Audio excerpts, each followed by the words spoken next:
वाढवण बंदराच्या कामाला विरोध करण्यासाठी आज रास्ता रोको आंदोलन करण्यात येत आहे। आंदोलनाच्या पार्श्वभूमीवर डहाणूत मोठा पोलीस बंदोबस्त तैनात करण्यात आला आहे। येत्या 25 फेब्रुवारी रोजी पंतप्रधान नरेंद्र मोदी यांच्या हस्ते वाढवण बंदराचं भूमिपूजन केलं जाणार असल्याची माहिती आहे आणि त्याच पार्श्वभूमीवर हे आंदोलन केलं जाऊ शकतं। येत्या 25 फेब्रुवारीला पंतप्रधान नरेंद्र मोदी यांच्या हस्ते वाढवण बंदराचं भूमिपूजन केलं जाणार असल्याची माहिती आहे। डहाणूमध्ये त्यामुळेच मोठा पोलीस बंदोबस्त तैनात करण्यात आला आहे। माझे सहकारी विजय गायकवाड आपल्यासोबत जोडले गेलेत अधिक माहिती देण्यासाठी। विजय,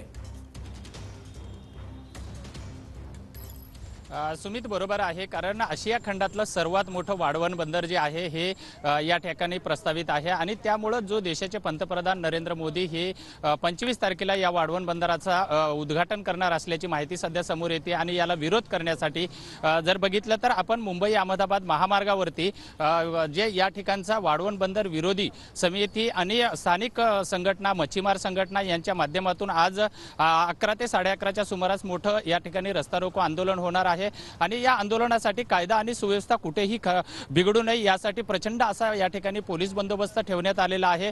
जवळपास पालघर जिल्ह्यासह मीरा भाईंदर, रायगड या सर्व परिसरातले 800 पोलीस अधिकारी आणि पोलीस या ठिकाणी तैनात करण्यात आलेले आहेत। सध्या तरी आंदोलनस्थळी कुठल्याही जे आंदोलक जे आहेत हे सध्या तरी या ठिकाणी आलेले नाहीयेत, परंतु आंदोलनामध्ये कायदा सुव्यवस्था निर्माण होऊ नये यासाठी पोलीस बंदोबस्त जो आहे हा मोठ्या प्रमाणामध्ये या ठिकाणी तैनात करण्यात आलेला आहे।